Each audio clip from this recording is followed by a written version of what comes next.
네, 우리 하나님의 말씀 보시겠습니다. 마태복음 11장 25절. 마태복음 11장 25절 26절입니다.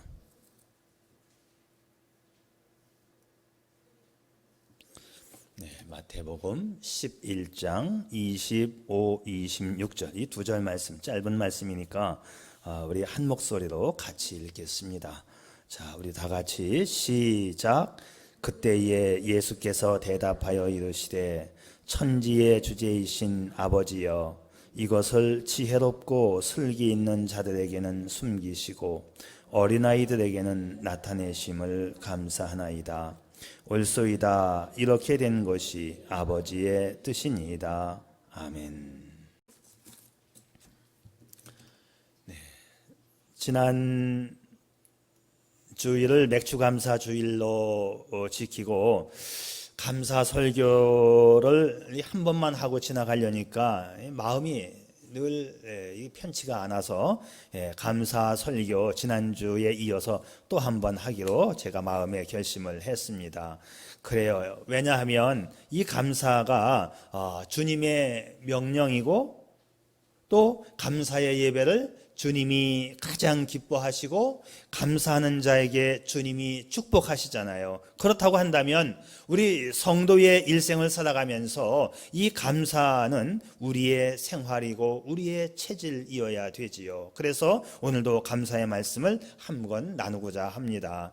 자, 여러분, 오늘 집을 나서기 전 감사했나요? 그렇습니다. 늘 감사해야 돼요. 어느 가정의 이야기입니다. 주일날 예배를 마치고 아버지가 먼저 집에 도착을 했어요. 그런데 아들이 평소보다 훨씬 늦은 시간에 집에 돌아와서는 상기된 모습으로 아버지에게 말을 해요. 아버지, 하나님의 은혜가 얼마나 큰지 몰라요. 제가 돌아오는 길에 교통사고를 당했어요. 급하게 달려드는 차를 피하려다가 그만 제 차가 미끄러져서 언덕 아래로 곤두박질 쳤지요. 그런데 그 순간 하나님께서 핸들을 꼭 붙잡아라 하는 그런 메시지를 주셔서 내가 핸들을 꼭 붙잡고 있어서 제 몸은 조금도 다치지 않았어요. 그리고 차도 그렇게 많이 고장나지 않았습니다. 하나님의 은혜가 얼마나 감사한지요. 그 말을 듣고 있던 아버지는 이렇게 말합니다. 참 감사한 일이구나. 그런데 곰곰이 생각해 보니까 난 너보다 더 감사하다. 아들이 깜짝 놀라서 아버지도 오실 때 사고 났어요? 아니야. 나는 예배를 마치고 무사히 집으로 왔다. 차 사고를 당한 네가 그렇게 감사하면 사고 없이 온 내가 더 감사하지. 오늘 교회 오는 동안에 사고 나신 분 있나요? 없지요. 그러면 감사하셨나요? 이 감사라고 하는 거 생각하고 찾아보면 얼마나 많은지 몰라요. 우리가 감사하는 성도가 되기 위해서 감사를 배운다면 당연히 예수님에게서 배워야 할 거예요. 왜? 예수님이야말로 우리에게 완벽한 감사의 모델이시기 때문입니다. 예수님은 이 땅에서 공생애, 즉 이 공인으로서의 복음을 위한 3년 6개월의 기간 동안 어떻게 감사를 했는가? 오늘 감사의 모델 되시는 예수님을 통해서 감사를 배우려고 해요. 자, 우선 성경에서 이 감사라고 하는 단어가 어떤 의미로 쓰였는지 감사의 용어를 한번 살펴보려고 합니다.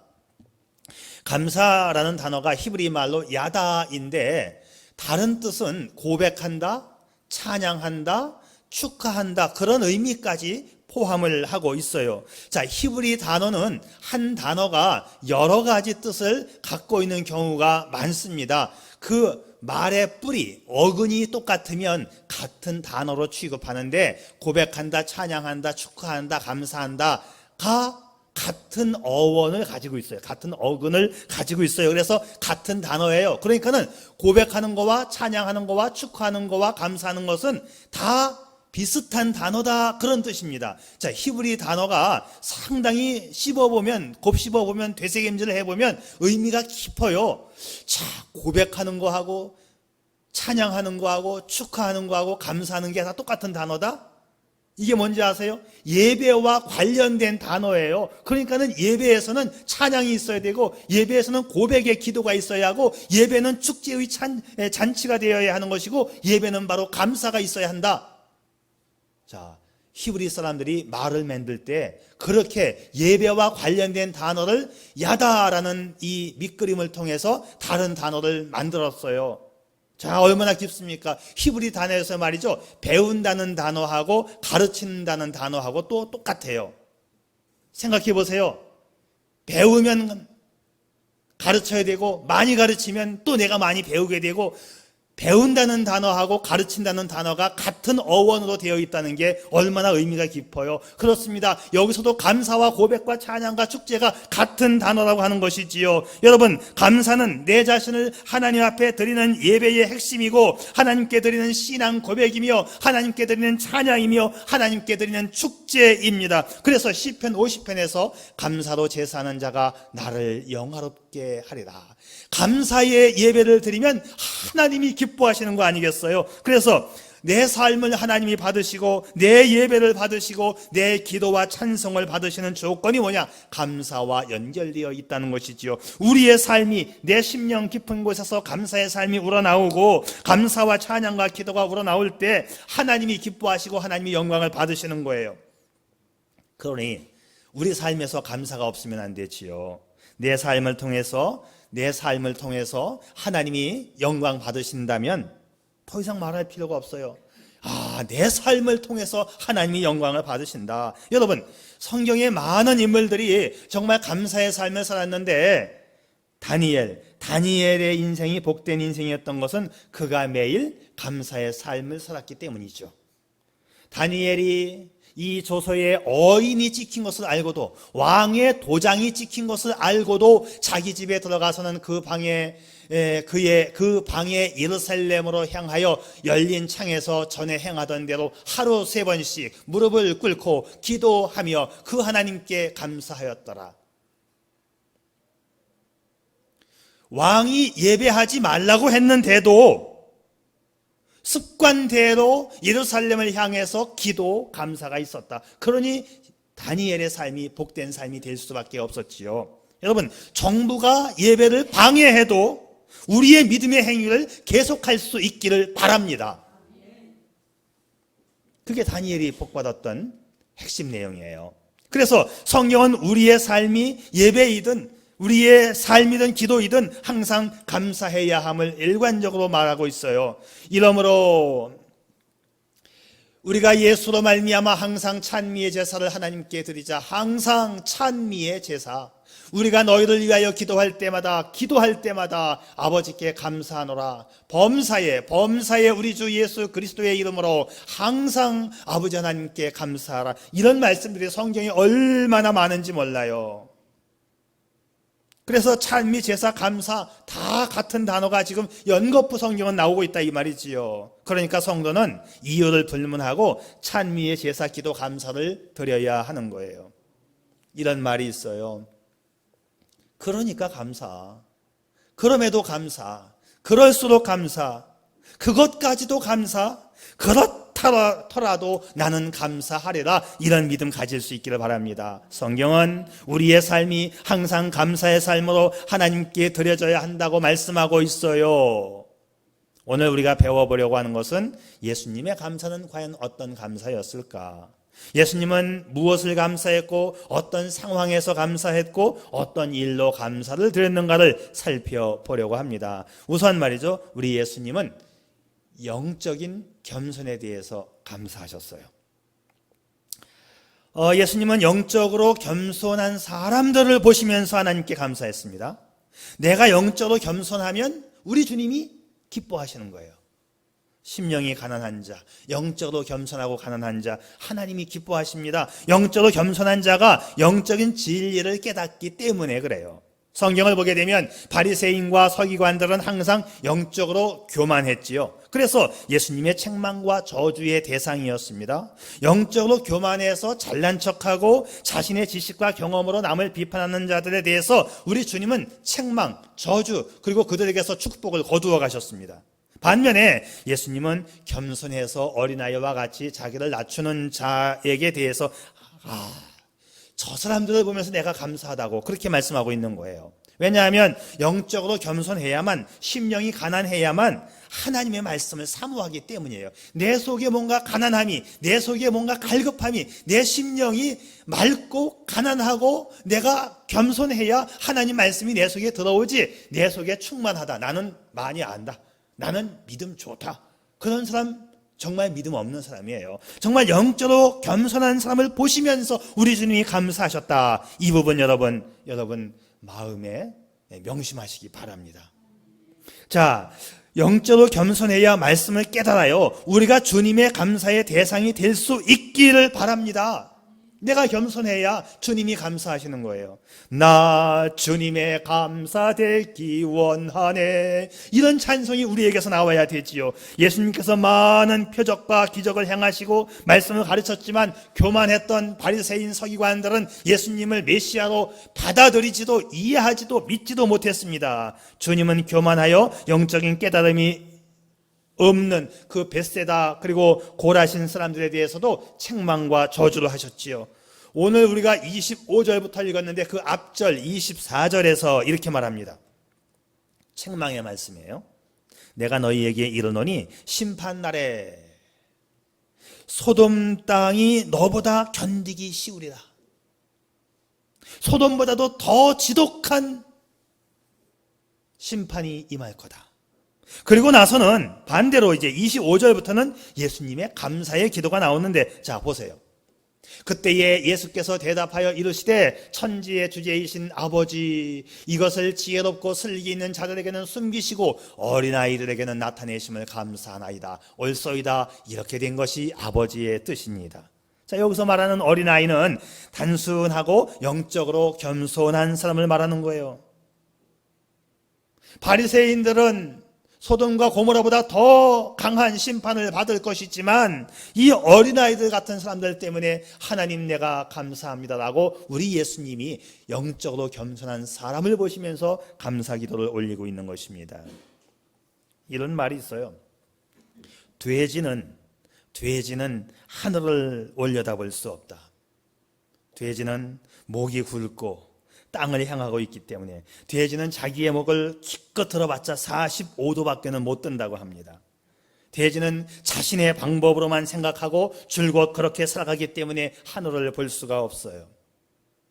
사람도 자신의 생각과 방법으로만 꽉 차 있는 사람은 겸손히 하나님 바라보지를 못하는 것입니다. 여러분, 주님께서 오늘 이 말씀을 우리에게 주시는 이유가 뭘까요? 주님은 영적으로 겸손하여 말씀을 깨닫고 하나님을 바라보는 자를 하나님께서 기뻐하신다는 것을 의도적으로 지금 보여주고 계시는 것입니다. 고린도 교회에서도 비슷한 말씀하셨어요. 하나님께 선택받고 사랑받는 자는 세상에서 잘나고 똑똑하고 교만한 자가 아니라 영적으로 겸손한 자다. 고린도전서에 이런 말씀이 있지요. 형제들아, 너희의 부르심을 보아라. 육체를 따라 지혜 있는 자가 많지 않고 능한 자가 많지 않고 문벌 좋은 자가 많지 않도다. 교회 안에 똑똑하고 능하고 지혜 있어서 이런 사람들 뽑은 게 아니라 이 말이지요. 자, 주님이 오늘 나를 부르신 것 얼마나 큰 은혜입니까? 내가 잘나서 교회 나왔다 그렇게 생각하지 않기를 바랍니다. 나를 교만한 자로 보지 않고 겸손한 자로 보시고 나를 선택하여 주신 그 주님께 감사할 수 있기를 바랍니다. 주님은 영적으로 겸손한 사람을 뽑으시고 그 중에 우리가 된 거예요. 또 우리를 보실 때에 주님은 감사하신다 했어요. 이게 주님의 감사의 첫 번째입니다. 두 번째, 예수님은 문제 앞에서 미리 감사하십니다. 대개 우리는 잘 되어진 일이나 풍성하게 받은 것에 대해서 감사하는 경우가 많지요. 그런데 주님은 문제가 해결되지 않은 상태에서 먼저 감사를 하셨어요. 주님의 감사는 미리 감사입니다.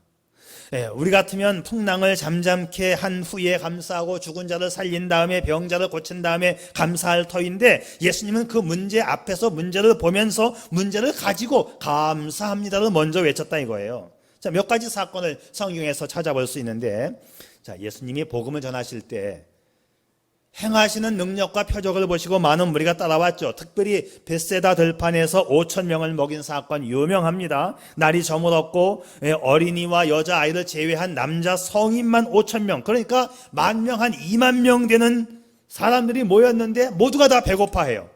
10,000명 이상을 먹여야 하는데 먹을 것이라고는 보리떡 5개, 물고기 2마리밖에는 없습니다. 자, 이때 예수님이 어떻게 기도하십니까?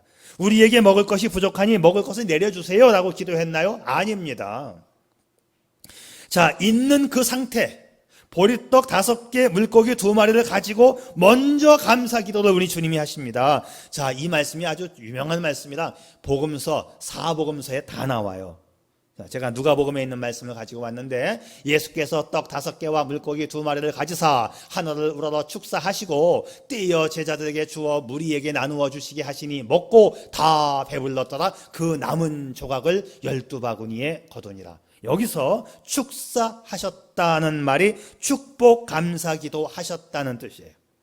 자, 우리의 주님은 문제가 해결되지 않은 상태에서 먼저 감사하셨습니다. 미리 감사하셨어요. 채워주실 것을 믿고 먼저 감사 기도를 드리니까 배불리 먹고 남은 것이 12광주리가 되었다. 자, 이것이 주님의 감사의 방법이고 특징이며 축복의 결과입니다. 여러분, 문제를 보지 말고 채워주시고 고쳐주실 하나님을 바라보고 먼저 감사, 미리 감사할 수 있기를 바랍니다. 자, 우리 하나님은 감사의 기도를 참 좋아하시는 분이십니다. 하나님을 기쁘게 해드리면 하나님은 배불리 먹고도 12광주리가 남게 되는 만배의 축복을 허락해 주시는 분이십니다. 자, 이것이 하나님께서 우리에게 베푸시는 감사와 축복의 원리입니다. 예수님은 6월절 만찬을 드실 때에도 감사기도 하시고 오병이어의 식사를 하실 때에도 감사기도 하셨죠.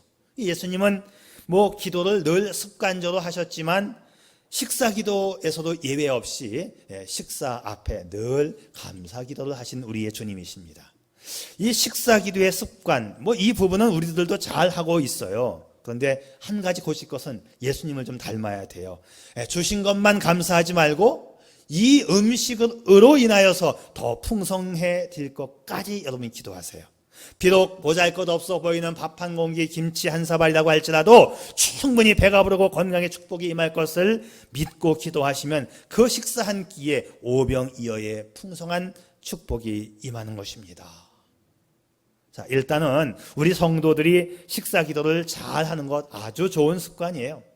여러분, 밖에 나가서 식사하실 때 기도하는 거 부끄러워하지 마세요. 어떤 분은 밖에서는 기도가 잘 안 된다나? 사람들 눈치가 보여서.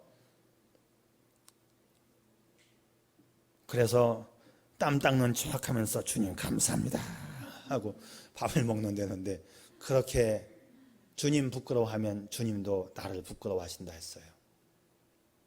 바울은 디모데전서 4장 3절에서 식물은 하나님이 지으신 바니 믿는 자들과 진리를 아는 자들이 감사함으로 받을 것이니라. 하나님의 지으신 모든 것이 선함에 감사함으로 받으면 버릴 것이 없나니 모든 음식에 대하여 기도하시되 그 음식으로 인하여 베풀어 주실 축복까지 기대하며 기도하시기를 바랍니다. 미국에서 한 그리스도인 농부가 도시를 나가게 돼서 도시에서 점심 식사를 하게 되어 식당에 들어갔습니다. 음식이 나오자 조용히 머리를 숙여서 감사 기도를 드립니다. 그러니까 옆에 있는 한 젊은 청년이 빈정대는 말투로 물었어요. 여보세요, 농부 아저씨, 당신 사는 시골에서는 밥이 나오면 잠깐 졸다가 밥을 먹습니까? 그러자 농부는 점잖게 대답을 해요. 아니라네. 돼지들은 그렇게 안 해. 돼지들은 그렇게 안 해. 여러분, 습관적으로 기도하시되 더 풍성한 축복을 기대하면서 기도하시기를 바랍니다. 미리 감사했던 사건들 성경에 참 많은데 예수님은 사랑하는 나사로의 죽음 앞에서 기도하십니다. 자, 이미 장사되어 시체가 썩고 있는 상태에서 먼저 감사 기도를 하셔요. 그러니까 기도에 응답하실 것을 믿고 미리 감사드린 건데요. 이미 나사로가 죽어서 장사 지낸 지 나흘이 지났어요. 시체가 썩어가고 있습니다. 그런데 무덤에 오신 주님이 돌을 옮겨놓으라 말씀하시고는 아버지, 내 말을 들으신 것을 감사나이다. 아직 나사로는 살아나오지 않았어요. 그런데 썩어가고 있는 송장을 향하여 아버지, 내 말을 들어주신 것을 감사합니다. 이렇게 기도하십니다.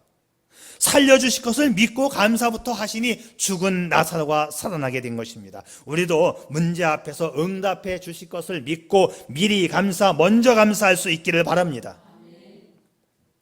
미국의 유명한 심리학자이자 철학자인 윌리엄 제임스는 인간을 가리켜서 습관들의 묶음이다 그랬어요. 인간은 습관들의 묶음이다. 성공한 사람은 성공을 부르는 습관들이 뭉쳐진 결과이고, 실패한 사람은 실패를 부르는 습관들이 뭉쳐진 결과라는 뜻입니다. 건강한 사람은 그럴 만한 습관이 있고, 병약한 사람은 그럴 만한 습관이 있습니다. 동의하시죠? 그러면 죄송합니다만 살찌신 분들의 변명, 나는 물만 먹어도 살쪄. 체질적인 것도 있지만 많이 먹는 습관이 살찌게 한다? 맞아요. 불평의 습관으로 사는 인생 되지 말고 감사의 습관들로 뭉쳐진 인생 될 수 있기를 바랍니다. 감사의 습관이 여러분의 인생을 더 새롭게, 더 풍요롭게, 더 축복의 세계로 인도할 줄 믿습니다. 자, 아까도 말씀드렸지만 우리가 가지고 있는 좋은 습관들, 식사기도 습관, 우리 참 좋은 습관입니다. 식사하기 전에 이 감사기도 하는 습관, 아주 좋은 습관이에요. 어떨 때는 우리 2번 기도할 때도 있어요. 비빔밥 같은 경우는 밥이 나오면 숟가락 들기 전에 먼저 감사기도 하고, 다 비벼놓고 먹으려고 할 때 또 기도 한번 하고. 자, 이건 건망증이 아니고 하나님이 이뻐하는 습관입니다. 탈무드에 보면 혓바닥에 감사합니다라는 말을 버릇들이기 전에는 아무 말도 하지 말라고 교훈하고 있어요. 습관적으로 기도하시되 문제 앞에서 먼저 감사하시기를 축복합니다. 마지막으로 예수님은 자신의 죽음 앞에서도 감사하셨어요. 자, 우리도 과연 죽음 앞에서 감사기도 할 수 있을까요? 말기 암 환자가 밀려오는 통증을 참아내면서 가쁜 호흡을 몰아쉬면서, 그러나 내게는 나를 구원하신 주님이 계시니 그 주님으로 인하여 감사할 수 있을까요? 이게 진짜 믿음입니다. 죽음 앞에서도 감사. 주님은 죽음을 앞에 두고 최후의 만찬을 드시면서 이렇게 말씀하십니다. 주 예수께서 잡히시던 밤에 떡을 가지사 축사하시고, 아까도 말했지만 축사하시고가 감사하시고요. 감사라는 단어와 축복, 이 축제 다 똑같은 단어라고 했잖아요. 축사하시고 감사하시고 띄어 이르시되 이것은 너희를 위하는 내 몸이니 이것을 행하여 나를 기념하라. 죽음을 앞에 두고 감사 기도를 드리신 우리 예수님의 감사는 감사 중에 감사입니다. 주님은 아마도 2가지 차원에서 감사 기도를 하신 것 같아요. 첫째, 죽음을 통해서 인류의 죄를 해결할 수 있기 때문에 감사. 2번째, 죽는다 할지라도 영원한 부활에 대한 소망이 있었기 때문에 감사하신 것입니다. 하나님의 뜻을 이루어 드리는 사명 완수와 부활 소망으로 이어지는 영원한 생명에 대한 확신이 감사를 불러왔습니다. 그리스도를 따르는 그리스도인이라면 그리스도와 함께 죽고 함께 부활할 것을 믿으시기를 바랍니다. 이 영원한 부활과 영생의 소망으로 날마다 감사할 수 있기를 축복합니다. 이 부활신앙을 가지면 우리는 하나님께 감사드릴 일이 너무나 많습니다. 죽음 앞에서도 감사할 수 있는데 무엇인데 감사하지 못하겠습니까? 자, 우리 대신 죽으시고 죽은 자 가운데에서 다시 일어나신 그 예수님을 믿는 믿음이 감사의 믿음으로 표현될 수 있기를 축복합니다. 정리해 보겠습니다. 자, 예수님은 어떤 순간에 어떤 일에 감사하셨는가?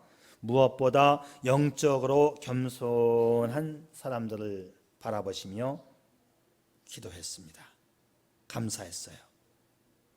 그리고 어떤 사건, 문제 앞에서 미리 감사하셨습니다. 아직도 문제는 남아있는데도 먼저 감사하신 우리의 주님이시지요. 주님의 감사의 특징은 선감사 후 축복입니다. 마지막으로 빼놓을 수 없는 것, 주님은 죽음 앞에서, 자신의 죽음 앞에서도 감사를 드리신 우리의 주님이십니다. 결론적으로 보게 되면 주님의 감사는 극단적 절망적 상황에서 감사하셨다는 거예요. 인간에게 있어서 가장 절망적인 상황이 뭡니까? 죽었거나 죽음을 앞에 둔 상황 아니겠어요? 주님은 최악의 상황, 절망적인 상황, 즉 죽어있는 상황이거나 죽음을 앞둔 상황에서의 감사입니다. 우리 기독교가 말하는 이 역설의 진리가 또 한 번 입증되는 거죠. 역설, 이 패러독스. 가만히 보면 아닌 것 같은데 따지고 보면 진짜인 게 이게 역설 아닙니까? 그 역설이 뭐예요? 우리 기독교의 역설, 우리 기독교의 패러독스가 뭐예요? 죽으면 산다. 죽어야 산다. 이게 기독교의 패러독스 아닙니까? 내가 진실로 너희에게 이르노니 한 알에 미리 땅에 떨어져 죽지 아니하면 한 알 그대로 있고 죽으면 많은 열매를 맺느니라. 아멘. 예수님의 일생은 시작에서 과정 그리고 마지막까지 모두가 다 감사였습니다. 예수님은 체포되어 잡혀가면서도, 기도론 시내를 걸어가면서도, 마가 요한의 다락방에서 떡과 포도주를 드시며 몇 시간 후에 험상궂은 일을 당할 것을 아시면서도 채찍에 맞아 머리에서부터 발끝까지 전부가 다 피로 낭자하고 멍들었어도 마지막 숨이 넘어가는 직전 하나님을 바라보시며 하나님 앞에 기도하고 감사하셨던 우리의 주님. 그러면 왜 우리의 삶에 감사가 없을까? 왜 우리의 삶에 불평과 원망이 있을까? 우리 주님의 감사를 배우는 우리들, 주님은 시작부터 과정과 마지막 숨이 넘어가는 순간에도 감사하셨는데 왜 우리의 삶에는 감사가 없을까? 감사가 없는 것은 내가 먼저이고 주님이 뒷전이기 때문입니다. 예수를 믿는 저와 여러분, 예수님의 감사가 우리의 감사가 되어야 하지 않을까요? 2020년 절반을 지내왔습니다. 이제 나머지 절반은 감사로 살아가시고 감사에 이은 축복이 오병이어의 기적처럼 풍성해지기를 주님의 이름으로 축복합니다. 기도하겠습니다.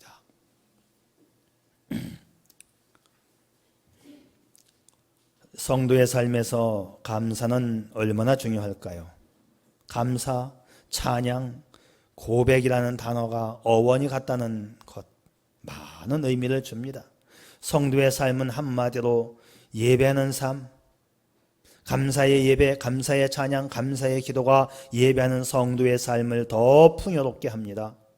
모든 삶 속에 감사가 배어든 삶, 그것이 사망을 눈앞에 둔 시점이라고 해도 감사는 여전히 성도의 삶의 핵심이어야 합니다.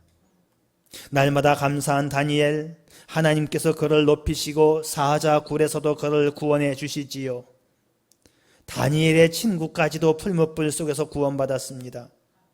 다 무너지고 자녀들이 죽고 몸이 병든 상황에서도 감사가 떠나지 않았던 욥, 이 욥을 축복했던 하나님은 오늘 우리의 하나님이십니다. 2020년 남은 절반, 예수님의 감사를 몸소 행함으로 복된 여러분과 여러분의 가정 되시기를 축복합니다. 아버지 하나님, 최악의 상황 속에서도 최고의 감사로 영광 돌리는 저희들 되어지게 도와주시고, 오늘도 예수님의 감사를 본받아 나의 삶 속에서 놀라운 기적들이 창출되어지게 해 주시옵소서. 성경에 감사했던 위인들을 본받아, 그리고 예수님을 본받아 날마다 감사의 삶으로 그리고 축복의 삶으로 나가는 우리 모두가 되게 해 주시길 간절히 비옵고 예수님 이름으로 기도 올리옵나이다. 아멘.